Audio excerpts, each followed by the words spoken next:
Mais um episódio do ComexCast. Esse é o espaço dedicado a gente discutir aqui juntos, sempre trazendo um profissional, uma entidade, seja um representante da entidade pública ou privada, para falar sobre comércio exterior, posicionamento do Rio de Janeiro nisso tudo e do Brasil, e falar sobre ComexLog, que é o principal enfoque. Inclusive, a gente tem a logomarca do nosso principal fórum anual, que é de voltada para comércio exterior e logística, trazendo as principais soluções, entendendo os principais gargalos e entraves para a logística nacional de norte a sul do nosso país. Hoje, a gente vai falar sobre inovação como ponte entre nações, mais precisamente entre Brasil e China.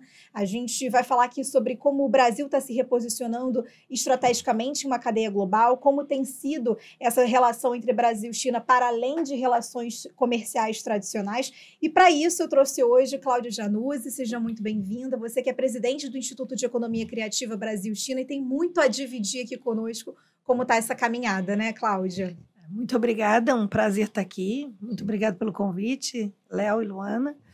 Vamos conversar um pouquinho, vamos posicionar o Brasil e a China e vamos elevar as nossas relações, tal qual foi feito no ano passado aí pelos nossos presidentes, com a assinatura do termo de comunidades de futuro compartilhado. Então, vamos aprender um pouquinho sobre essa história aí. Perfeito. Léo, que é vice-presidente aqui do Clube Empreendedor Brasil, atual presidente do Distrito Empresarial do Porto, que está à frente dessas relações aí, estreitando para o Fórum de Soluções de Comércio Exterior e Logística. A gente já está indo para mais uma edição, sempre trazendo o público e o privado se unindo de fato em um denominador comum, que é o avanço não só do protagonismo do Rio, como do Brasil como um todo. Então, bem-vindo também, Léo, mais uma vez aqui conosco. Eu que agradeço aí, gostaria também de agradecer a presença da Cláudia aí pelo seu tempo, é uma grande amiga nossa e contribuindo bastante aí para o nosso evento. Enfim, obrigado pela parceria e estar conosco aqui no nosso fórum. Cláudia, o ponto principal, assim, o pontapé é falar sobre a inovação como ponte entre as nações, mais precisamente entre Brasil e China, que é o nosso tema de hoje. Então, para quem não conhece o Instituto de Economia Criativa entre essas duas nações, o que é essa atuação, que é essa frente de trabalho hoje que você desempenha, Cláudia? Tá. Olha só, estou presidente, né, do Instituto de Economia Criativa. É bom que fique bem claro, primeiro, Luana, o que é um instituto? Na verdade, um instituto, tal qual na China e em outros países do mundo, são instituições de apoio, no nosso caso, das relações bilaterais entre Brasil e China, como think tanks, para que a gente possa criar as melhores práticas de intervenção de um país no outro, de uma interação de um país com o outro, ou até mesmo de um crescimento conjunto entre os países. Então, o Instituto de Economia Criativa e Economia Criativa, que fique bem claro, no âmbito mais global da palavra, qualquer tipo de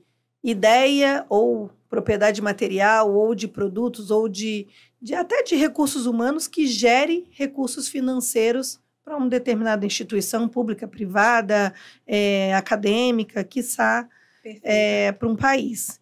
Então, o Instituto de Economia Criativa, bem nos moldes do que acontece na China, seria um instituto que iria organizar projetos em diferentes segmentos, e aí, nesses segmentos, abordando inovação, para que a gente adotasse políticas públicas, para que a gente adotasse meios de relacionamento entre instituições e entre países e entre estados, com uma melhor efetividade.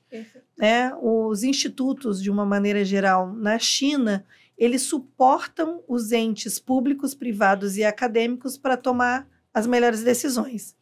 Aqui no Brasil, o Instituto de Economia Criativa, ele tem 5 pilares de atuação: medicina inteligente, cidades inteligentes, comércios de serviços, comércios de alta tecnologia e cultura e educação.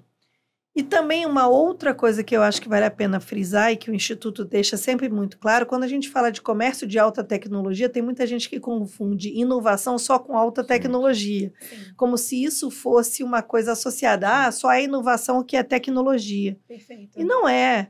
Se você tiver alguma prática que você melhore a qualidade de vida da sua população, mesmo que seja uma poda diferenciada de árvore, isso é inovação. Sim. Soluções como um todo. Soluções, né, como um todo. E as pessoas confundem muito isso. Quando a gente fala de inovação, as pessoas, então, mas tem uma alta tecnologia envolvida? Às vezes não, né?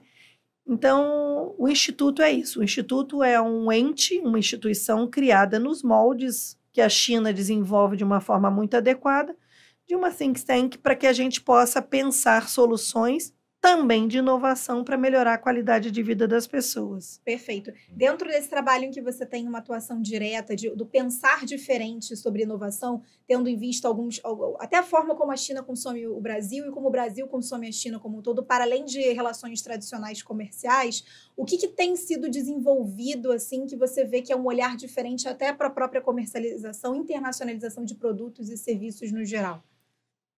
Exatamente um produto, eu não saberia te dizer, Luana. Quer dizer, eu poderia te dizer vários, mas eu não sei te dizer qual seria o mais específico. Mas eu posso te dizer o seguinte: o mundo, de uma maneira geral, vive um momento, e aí eu vou agora colocar um chapéuzinho de desenvolvimento econômico, vive um momento de economia de impacto. Sim. Todas as soluções de economia têm que gerar um impacto positivo na vida das pessoas. Então, eu acredito que as relações comerciais do Brasil e China, e nós somos os maiores parceiros comerciais já há 16 anos, só vem aumentando a cada dia.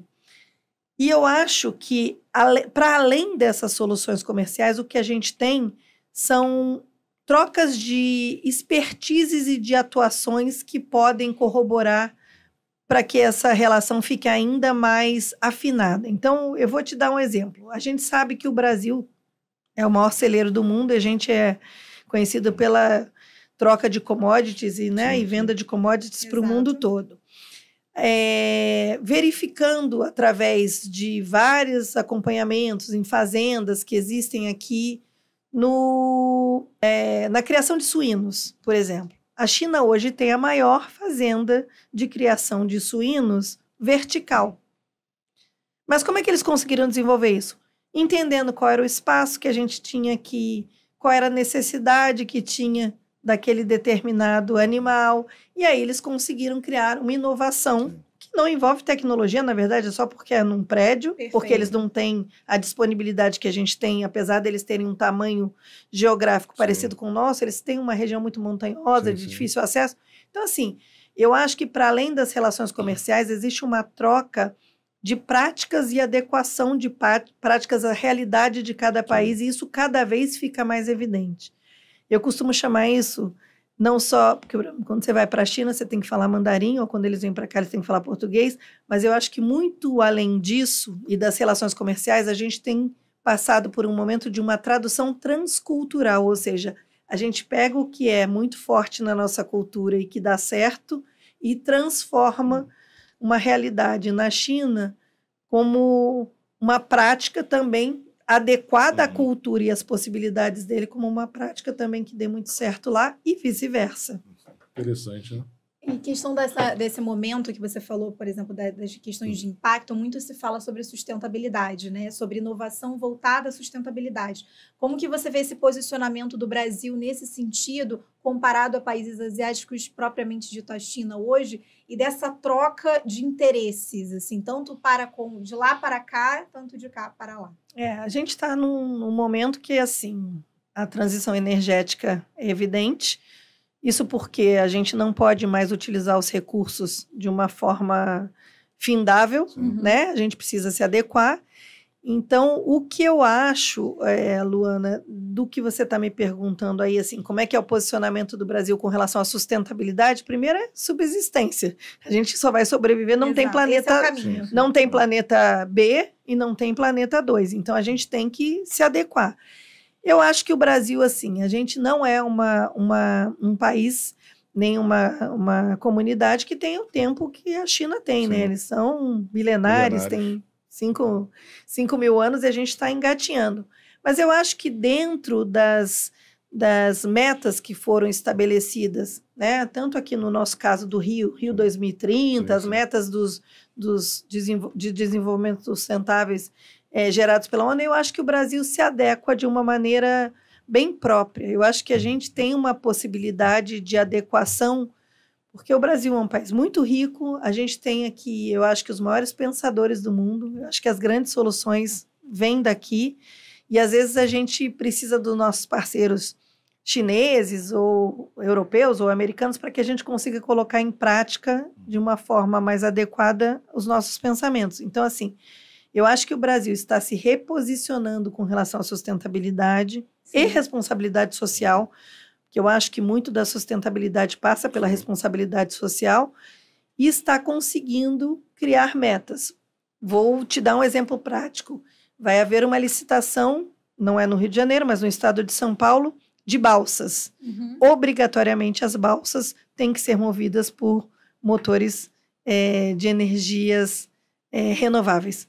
Solar, ou eólico, ou qualquer coisa assim. Então, assim, eu acho que o Brasil está criando mecanismos e meios para se adequar à sustentabilidade. A China se adequou de uma forma muito rápida e precisou porque, querendo ou não, eles tinham um grau de poluição pela industrialização deles muito acentuada. A gente está passando pela neoindustrialização, né, que inclusive faz parte do programa de aceleração do governo federal, e a gente está tentando se industrializar de uma forma mais sustentável. Um exemplo bacana da gente dar também do Rio de Janeiro é o nosso distrito industrial que trabalha com simbiose industrial. Você sabe o que é isso? Vocês sabem o que é? Simbiose industrial, e isso só existe nos moldes europeus, é o seguinte: a gente coloca dentro dos mesmos distritos industriais fábricas que gerem como produto final produtos que podem ser aproveitados por outras indústrias que já estão ali do lado. Perfeito. Entendeu? Reutilização de recursos. Reutilização de recursos e de produtos finais também. Perfeito. Então, por exemplo, se eu, para produzir, eu vou emitir um determinado gás e esse determinado gás pode ser aproveitado por outra indústria, eu crio esse ecossistema de simbiose industrial. O primeiro distrito industrial de simbiose industrial brasileiro é aqui, em Santa Cruz, né? Ele é gerido pela Aedin e, assim, é super interessante de você ver, porque, assim, o que seria lixo e seria jogado na natureza e talvez por distância ou por falta de oportunidade não fosse reaproveitado, acaba sendo aproveitado como insumo de uma outra indústria. É um trabalho lindíssimo. A gente vê hoje que você mesmo pontuou uma agenda, tanto do governo federal para com o presidente da China, que tem sido um movimento recorrente de assinatura de documentos para esse estreitamento e pensar em colaboração em setores chaves. Esses setores chaves entram nesses 5 pilares, Cláudia? Entram de uma maneira não direta, às vezes entram.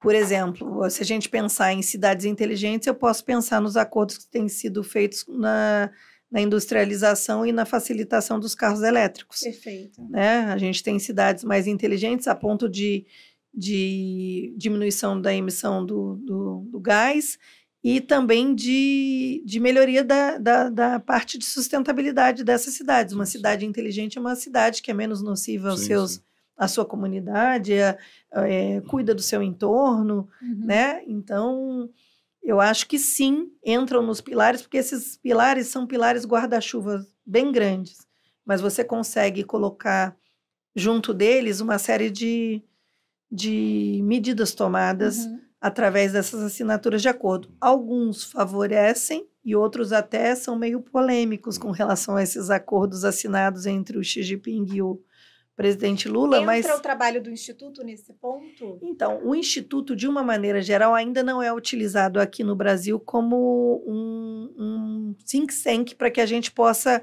opinar de acordo com a adequação de políticas públicas e de tomada de decisões. Mas para a China, sim.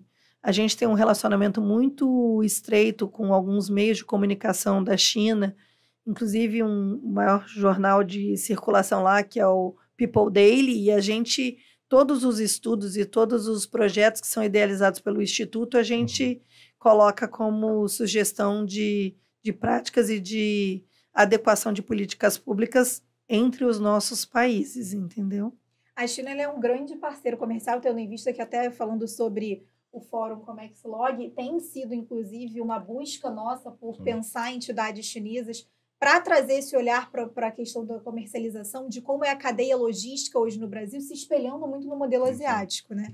Em questão de eficiência, rapidez e até os processos que, por mais que a gente puxe muita inovação para tecnologia, você solucionar por meios disruptivos ali, que os entraves e os gargalos é uma forma de você olhar com atenção. O que você acha que talvez a gente deva trazer com o olhar da China, né, no contexto asiático como um todo, da questão dos processamentos logísticos, assim, questão do olhar para a comercialização? Tudo, né, Luana? Se eu pudesse dizer para você tudo. Na verdade, assim, eu não sei se você já teve a oportunidade de estar na China, você está na China no extremo oeste, você compra um livro que está no extremo leste, ele chega de tarde na sua casa. Então, assim, os processos logísticos e de adequação são, assim, maravilhosos, né? Tudo através de georreferenciamento, de controles de entradas e saídas, de bips e chips e etc. E aí, sim, é um tipo de inovação que envolve, de uma maneira geral, uma parte de alta tecnologia que eu acho que a gente precisa ainda se adequar, né? A gente aqui, até para rastrear uma encomenda simples, a gente tem uma certa dificuldade. Então, eu acho que assim, tudo da logística deles a gente pode aprender e se adequar. A gente está com 2 empresas grandes, e aí eu vou falar da China, porque é uma coisa que eu posso falar, 2 empresas grandes da China de logística chegando no Brasil para entregas rápidas, que é a Keta, né, que trabalha como se fosse uma Lalamove, que também é chinesa. Sim. Vocês sabem que a Lalamove também é chinesa. E a Anjum, né, que já chegou e está expandindo o território. Estou dando o nome das empresas porque é importante que a gente saiba que, assim, as coisas que são muito eficientes de logística têm um dedinho asiático aqui e chinês. A gente pronuncia o nome, sabe que tem uma origem, mas não sabe exatamente. Por exemplo, tem um monte de gente que não sabe que ela é chinesa. É de extrema importância também esse tipo de informação, porque dentro do nosso fórum, né, a gente debate a cadeia logística como um todo. Então, assim, a gente também tem como visão os portos da China, por exemplo, o Porto de Xangai tem operações que são completamente automatizadas, sem a utilização de mão de obra humana, na verdade, completamente automatizado, mas também essa ponta da cadeia. Então, a gente tem o interesse de trazer esse ano para o fórum soluções também para quem é aquele pequeno importador, que às vezes compra um container compartilhado, e aqui, em algum momento, vai precisar de uma entrega eficiente. Hoje a gente tem alguns atores aqui no Brasil, mas vindo de fora, né, a concorrência fica mais ampla e a gente consegue trazer mais soluções. Então é importante a gente, de alguma forma, conseguir trazer atores também, se possível, desse nível para o nosso fórum, é de extrema importância. Sim, não, e com certeza, eu estou falando da logística simples do dia a dia, mas é a parte de logística portuária. Eu vou te confessar, Léo, que quando eu estive no porto de Xangai, que é da COSCO Shipping, uma das maiores empresas, né, de transporte marítimo do mundo, quiçá a maior, né, chinesa. Eu estive na inauguração do porto de Xangai em Lima, no Peru, lá, né? E eu achei que eu estava entrando numa cidade fantasma, porque o navio encostou, o navio descarregou, né, com aqueles mega guindastes e entrou, os containers ficavam nos meios de transporte, não era parecia um caminhão, mas não era bem um caminhão, parecia um caminhão, um trem, alguma coisa diferenciada realmente. Ia para o armazenamento e eu não tinha ninguém. Tudo IA. Entendeu? Então, assim, essas soluções portuárias e logísticas de grande porte, então, nem se falha. A COSCO lançou em setembro do ano passado o primeiro navio zero emissão de carbono, que aí tem a ver, inclusive, não só com solução logística, mas com sustentabilidade, né? Que saiu daqui em direção à Ásia. Então, eu acho que a gente precisa realmente começar a aprender com eles, entender com eles, e replicar o que é bom, o que a gente puder replicar aqui. E o que a gente não conseguir, e aí a gente estava falando, é transferência de tecnologias, né? Assinar acordos que consigam estabelecer isso, né? Com relação à logística de portos, eu diria, inclusive, e assim, sem menosprezar nenhum porto do Brasil, mas eu acho que tem portos na China que, se você juntar todos os portos do Brasil, não chegam ao tamanho. Na verdade, especificamente esse Xangai, na verdade, ele tem uma produção lá, enfim, um movimento maior do que alguns portos em nível global. Se juntar o Porto do Brasil e alguns outros países, ele é completamente superior na quantidade de containers, né, utilizados no dia a dia lá, enfim. É sobre isso. E com eficiência, né, Léo? Porque também não adianta só você absurda, ter volume de produtividade e você ter volume e não ter produtividade. Desculpe, você ter um volume de carga grande e não conseguir desembaraçar, não conseguir resolver, não conseguir armazenar, não conseguir organizar. Então, eu acho que a gente tem muito a aprender. Não é só questão de dimensão, né? Mas como que a coisa funciona dentro e fora. Funcionalidade. Por isso que eu dei o exemplo de você estar num extremo de um país e você receber uma mercadoria. No caso, foi um livro até que foi comprado e que a gente fez esse teste. Cara, como é que chega uma coisa do outro lado? É como se você comprasse alguma coisa de Manaus que chegasse à tarde na sua casa. A gente, hoje em dia, não tem essa expertise nem essa condição. Exato. A gente, inclusive, até acompanhou, até saiu um vídeo que mostra quanto tempo uma carga vai chegar no Rio de Janeiro. Acho que são 15 dias que ia levar. E aí você vai vendo que, por uma questão de logística rodoviária, né? No caso, das principais rodovias do Brasil. E aí, quando você vai fazer um comparativo, em que menos de 48 horas você recebe o seu produto em casa, quando você vai ver um contexto asiático, você entende que o Brasil, por mais que a gente esteja atrasado, existe uma questão aí, atraso tecnológico digital imensurável, né, Cláudia? E quando a gente traz para o ponto de vista de um instituto que vem pensando alternativas, de fazer essa ponte de conexão, trazendo até um combate ao analfabetismo digital, que é a realidade do Brasil hoje, você vê algo se movimentando em prol de algo a curto, médio e longo prazo, né? Com certeza. E eu acho que uma outra coisa também seria o investimento de logística do Brasil, e que é muito forte lá, em meios de eficiência. Por exemplo, a gente fala muito da ferrovia bioceânica, né, na América Latina. A gente sabe que um produto que sai daqui para a Ásia, ou que venha da Ásia para cá, que leva 45 dias via Atlântico, poderia chegar aqui via Pacífico em 20 dias. O grande problema é que depois como é que se atravessa? Por exemplo, se fosse o Porto de Xangai, como é que se atravessa a cordilheira se não for via ferroviária? Via malha rodoviária você consegue, mas você vai levar um tempo absurdo, o custo vai ser muito mais alto. E mesmo dentro do Brasil, eu acho que a gente tem uma malha ferroviária que também está estagnada e que precisa ser reativada para que a gente tenha uma efetividade com relação a isso. A gente sabe que tem dentro da ferrovia no Brasil trechos muito pequenos e poucos quilômetros que precisariam ser interligados para a coisa funcionar. Eu brinco até com relação à eficiência. Existe uma empresa chinesa aqui estabelecida que é quem faz os nossos metrôs, né? E já fizeram também a parte de ferrovia, que é a CRRC. E a gente diz o seguinte, a gente tem o maior comparativo de efetividade e de produtividade da China e do Brasil quando a gente fala do metrô, por exemplo, de Beijing e do Rio de Janeiro. O metrô do Rio de Janeiro começou no mesmo ano no metrô de Beijing. A gente começou até uns meses antes. Hoje a gente tem 52 quilômetros de metrô, se a gente levar em consideração a estação da Gávea, que está cheia de água e que ninguém ainda usufrui. Vamos usufruir agora, porque o nosso governador Cláudio Castro acabou de determinar e foi lá e colocou a pedra fundamental de novo para que a gente possa ter estabelecido essa reorganização das obras do metrô. Mas Beijing, no mesmo tempo, fez 972, se eu não me engano, quilômetros de metrô. Então, a malha metroviária de Beijing é absurda, não se compara, assim. Aqui não tem nem o que comparar, na verdade.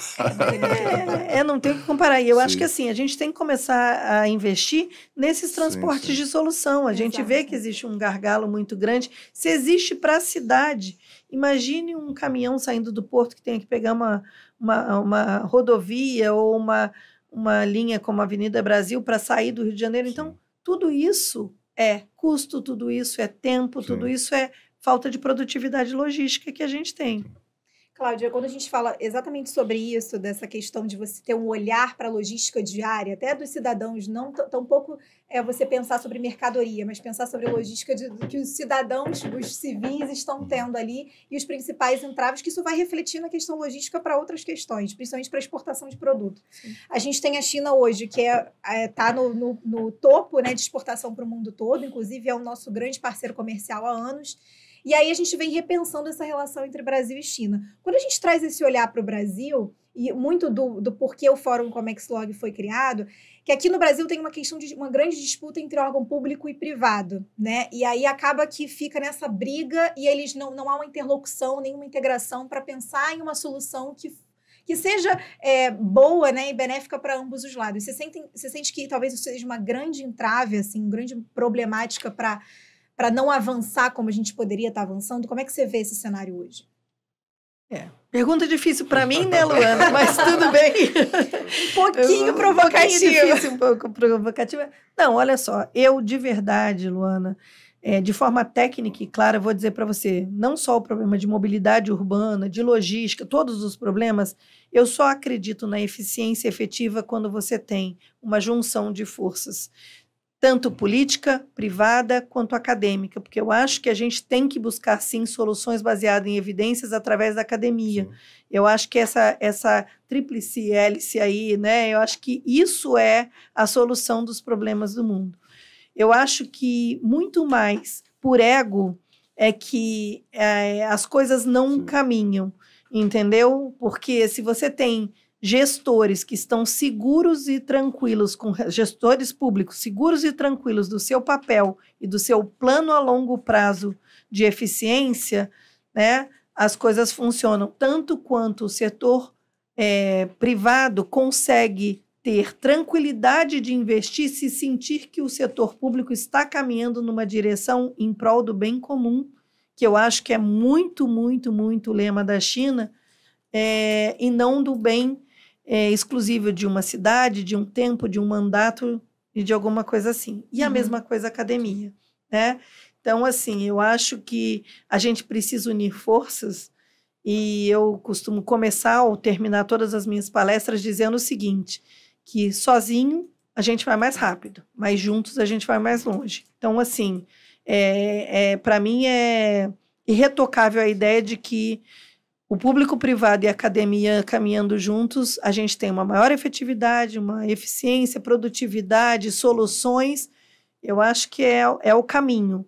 Mas eu acho que, se você me perguntasse qual é o entrave, Cláudia, são egos. Sim. Né? E outra coisa também, acho que dentro de todos os setores, infelizmente, quando existem dissidências, você começa a ter uma série de subgrupos da mesma coisa. E aí você divide as forças. Não integra. Você não integra. E aí isso também prejudica muito. Então, eu sou de Porto, então eu vou criar o sindicato do Porto da, sei lá, XYZ. Eu sou do sindicato do trabalhador do Porto que só faz isso. Gente, vamos trabalhar juntos, vamos criar um caminho de união. Em cima disso que você está falando, como a Luana bem pontuou, a gente, com o nosso fórum, com a Comex-Log, a gente tem exatamente essa missão de estar, por ser, na verdade, duas empresas basicamente neutras, né, o Clube Empreendedor Brasil, Distrito Empresarial do Porto, do Rio de Janeiro, basicamente tocado pela mesma equipe, e a gente é, de certa forma, neutro. Então, a gente consegue, em algum momento, colocar todos esses atores em um único ambiente, seja ele da academia, seja público, seja privado, para debater soluções. E exatamente o que a gente sempre coloca, nós não somos protagonistas de nada, nós somos somente as instituições que colocam todo mundo no mesmo ambiente para discutir. Os atores principais são os que estão, de fato, no mercado, que estão ali no dia a dia, que estão batalhando. E até com relação à inovação, enfim, a gente teve a oportunidade esse ano de estar fechando uma parceria com o Ministério de Portos e Aeroportos, junto com o Tetsu Koike, que esse ano é co-realizador, na verdade, do nosso evento. Ele já tinha essa batida basicamente de inovação, com a caravana de inovação portuária, que roda o Brasil todo, e a gente... por ter sinergia de propósitos, a gente conseguiu trazer a Caravanas esse ano para dentro do nosso fórum. Então, assim, eu acho que a gente ganha uma chancela muito importante. Essa parceria que a gente está firmando também esse ano junto com você, né, com essa entrada aí com, né, os atores chineses, eu acho que é de extrema importância também. A gente ganha uma força muito grande. Então, assim, é isso. A gente entende que em algum momento, se a gente não conseguir juntar todo mundo, debater de fato as ações, enfim, trazer soluções efetivas e acompanhar, como a gente vem fazendo nos nossos fóruns, através de um livro, através de ações efetivas, de agendas posteriores aos eventos, as coisas dificilmente elas conseguem evoluir. Então, assim, muito em linha, a gente está aqui com esse propósito mesmo e estou muito feliz das parcerias que a gente vem firmando, das ações que vão sendo firmadas, né, do que vem acontecendo após os fóruns, A gente cita até um exemplo da CODIM, que era um órgão de governo que tinha uma dificuldade de uma interlocução, de alguma forma a gente conseguiu abrir uma interlocução, enfim. Uma questão aqui na nossa região, né, integração Porto-Cidade. Existe algumas divergências com operadores portuários, com a prefeitura. A gente conseguiu abrir um canal de comunicação e estamos evoluindo, enfim. Então, é isso que faz sentido. Como é que a gente quebra essas barreiras? Como é que a gente vai continuando? E o que você tem também de visão nesse sentido? O que você acha importante, né, da gente estar trazendo para debate? O que você acha interessante em termos de ações que possam ser também efetivas e a gente consiga trazer de alguma forma para dentro do nosso fórum? Então, eu acho o seguinte, Léo, acho que assim, a base é isso que eu falei para a Luana, para você, e eu corroboro com o que você está dizendo. Sim. Eu acho que a gente tem que ter menos protagonistas e mais elos. Perfeito. Integrar para somar, né? Integrar para somar. Né? Então, eu acho que assim, as grandes discussões são realizadas diante de não existir nenhuma verdade absoluta. Não é o que eu quero, ou o que você acha, ou o que você... Se na dúvida a gente não sabe que caminho seguir, eu acho que a gente busca, né? Para isso a gente tem a academia, ou a gente tem as pessoas que são os grandes pesquisadores, vamos buscar saber qual é a melhor solução. Porque às vezes você insiste muito em uma determinada solução ou num determinado posicionamento, que quando você vai ver não é o melhor posicionamento. Então, eu acho que o fórum, o Comexlog, ele poderia e deveria integrar a academia. Sim. Acho que a academia tem que ser comunicada e chamada. Eu já participei de alguns fóruns que eu acho bacanérrimo, mesmo sem estar presente de forma atuante e efetiva, que a academia, eles estão ali posicionados no final do fórum, só anotando todos os dizeres e o que foi dito e o que não foi dito. Quais são as soluções direcionadas? E depois eles apresentam um parecer técnico mesmo do que foi discutido ali, para que isso pudesse nortear. Então, acho que isso é uma das coisas que eu acho que é importante, envolver a academia ou uma think tank, alguma coisa assim que vocês queiram, para que eu acho que o desdobramento aconteça e efetivamente uma entrega. Então, olha, a gente chegou à conclusão que a prefeitura disse isso, o governo do estado disse isso, o privado disse isso, olha, mas a academia estudou e mostrou que por A, B, C motivo, a melhor solução é essa. Endereçar isso para todo mundo. Sim. E ter uma rechamada. Eu acho que o Fórum de Soluções do Comexlog pode ser um grande evento, mas nada impede que tenham pequenos eventos pontuais de assuntos pertinentes e que são de grande importância para o fórum, para que isso seja debatido de uma forma mais direta e endereçada, porque também eu vou dizer, mais do mesmo só não precisa acontecer. Você ir lá, debater, não chegar a nenhuma solução, não tem nenhum endereçamento e não tomar nenhuma atitude depois. Hoje em dia, eu acho que o maior ativo que a gente tem, a coisa mais importante é o nosso tempo. Então, ninguém está disposto a ir lá e perder tempo sem que isso tenha um desdobramento de efetividade e de melhoria. Então, eu acho que um diferencial para o Comexlog seria esse, fazer de verdade um endereçamento, que seja uma carta para o pessoal do Ministério de Portos e Aeroportos, para o Ministério olha, a gente chegou à conclusão de que de tudo que foi decidido, a gente tem que trabalhar com o Ministério dos Transportes e a gente vai fazer uma carta endereçando das ações que a gente acha que eles deveriam tomar. Se eles vão tomar ou não vão tomar, ok, mas eu acho que a gente pode fazer o fórum literalmente de soluções. Sim. E o endereçamento dessas soluções. Você falou sobre uma participação, até que o Léo pontuou muito, sobre o protagonismo que muitos buscam, né, desses subgrupos. Às vezes eles falam a mesma língua, mas se dividem, né? Eles falam a mesma língua. Mas cada grupo, subgrupo, por mais que fale a mesma língua, tem interesses muito pessoais, né? E aí eles se agrupam, né? A gente tende a se agrupar com aquele que fala melhor o que a gente pensa. E aí, a minha pergunta que eu te faço nessa questão da academia, você falou muito sobre essa integração para somar, e quando a gente entrevistou no primeiro episódio o Ted Sukhoi, que representa o Ministério de Portos e Aeroportos, ele falou sobre o triângulo de Sábato, né? Que você faz a união da ciência, tecnologia e governo. E essa é a tríplice perfeita para você conseguir, de fato, chegar a soluções que sejam pensadas por todos.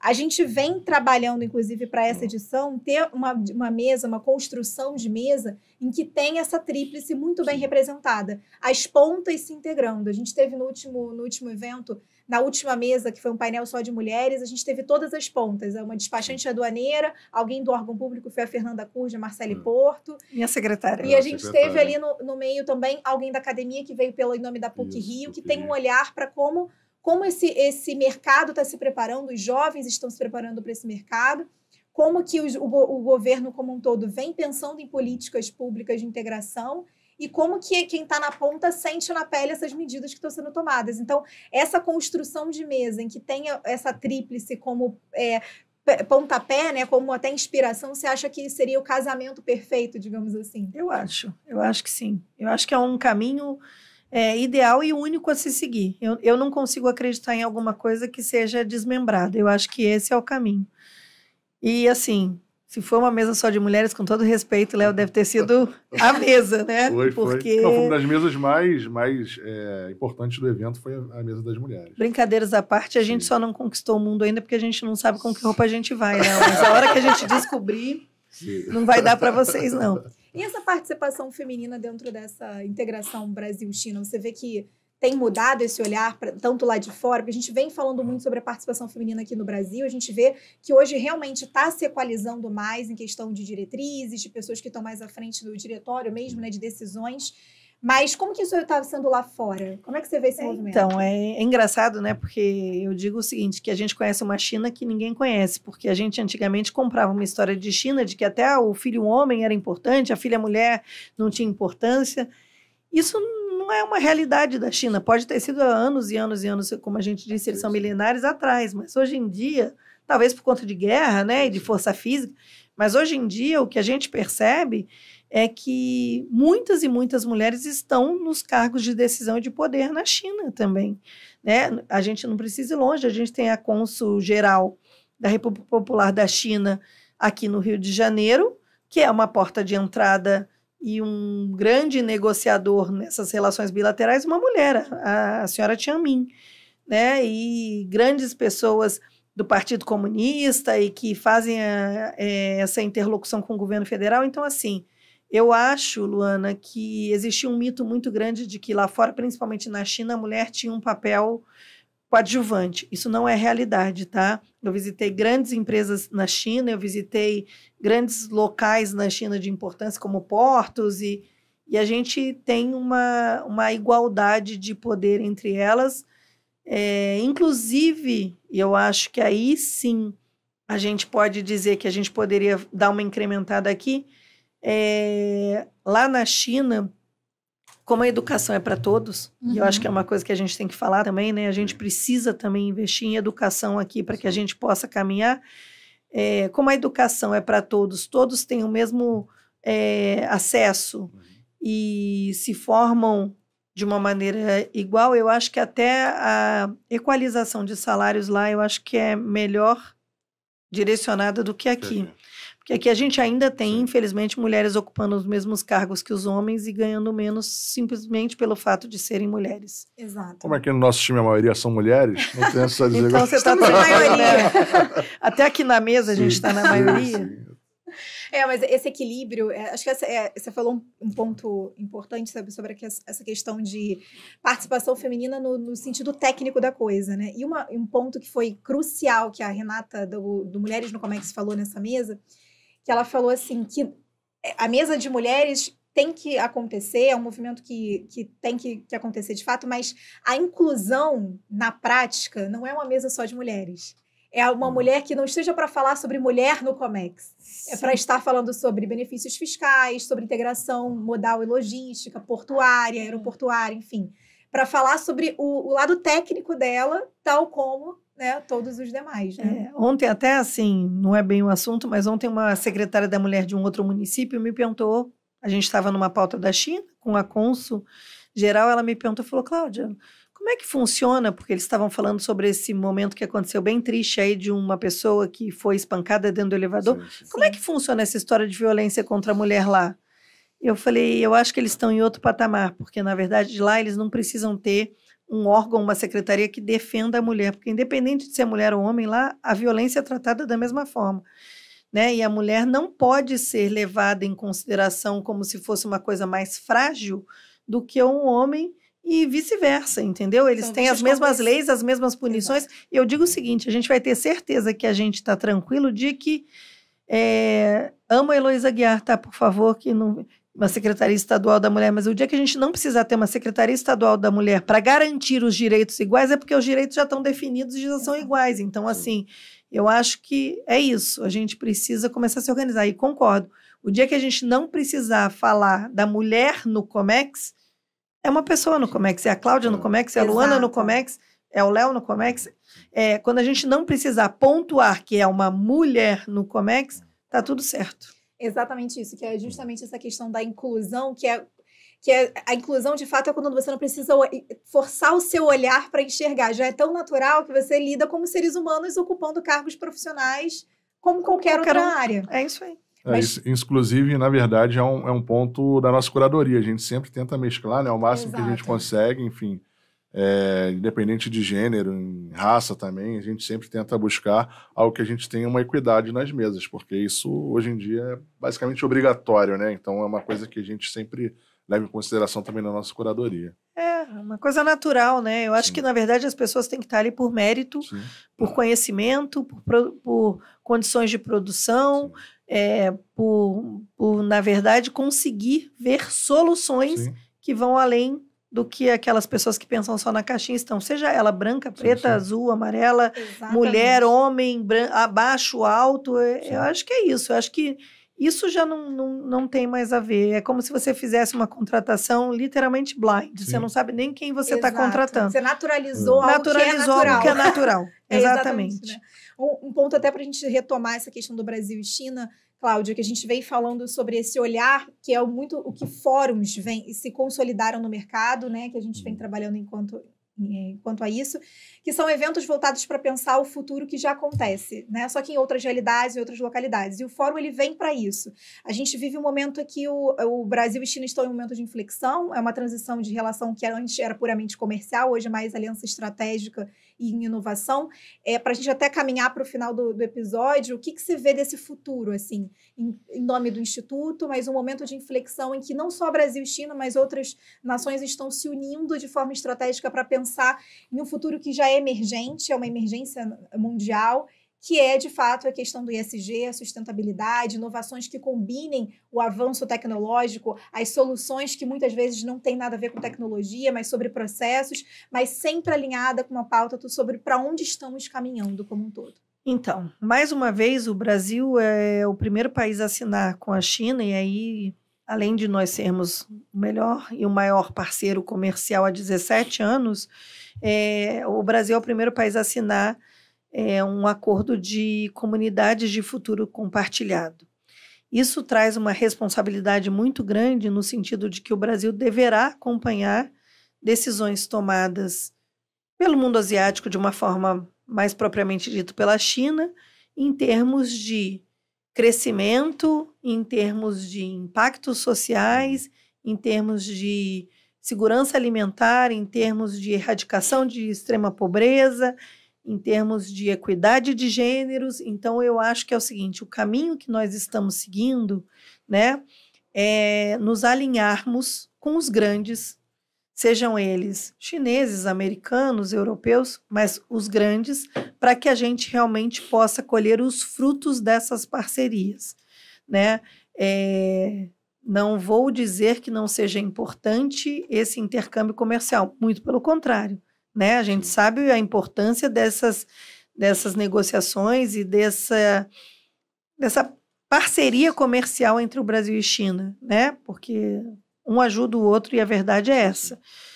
Mas eu acho que os países, de uma maneira geral, e o Brasil, com relação ao futuro, está se posicionando de forma a estar entre os grandes. Mesmo que nesse momento ele não seja um dos maiores, mas ele está seguindo os passos de quem já está muito à frente dele para que ele alcance um desenvolvimento sustentável, contínuo e possa sentar à mesa com os grandes e debater de igual para igual.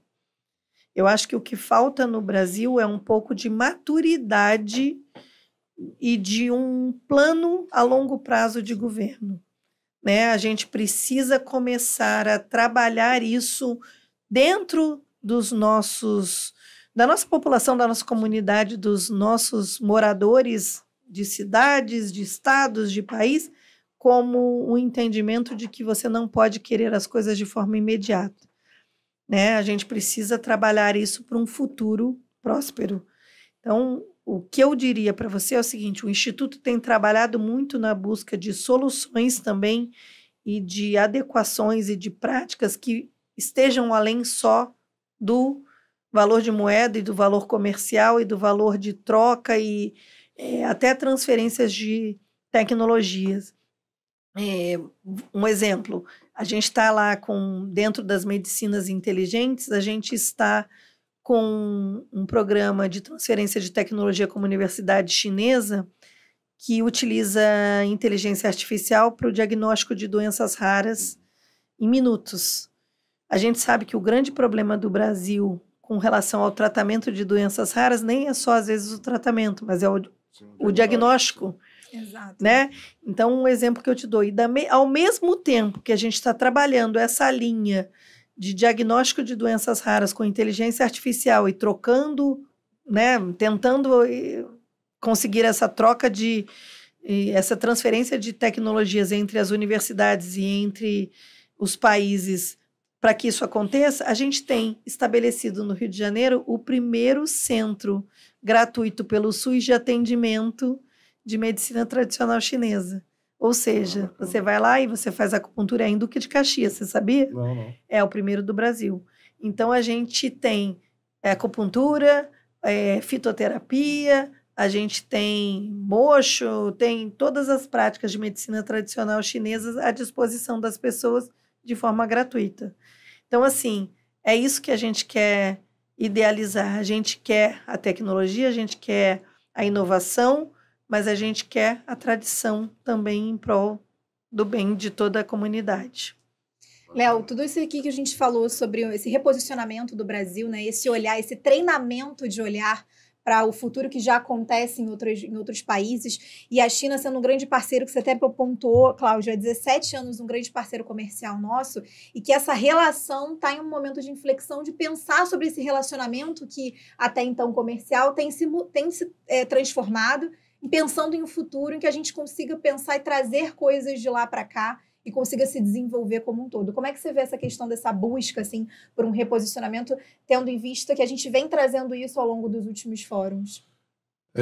Até um pontinho atrás, até conforme a fala da Cláudia. A grande diferença também na China, eles conseguem fazer um planejamento de 100 anos. Aqui no Brasil, infelizmente, nem 4 às vezes a gente consegue, né? Enfim, às vezes 3 anos e meio, que aí metade já é campanha, metade outra, a gente não consegue ter um planejamento aí de médio, muito menos de longo prazo.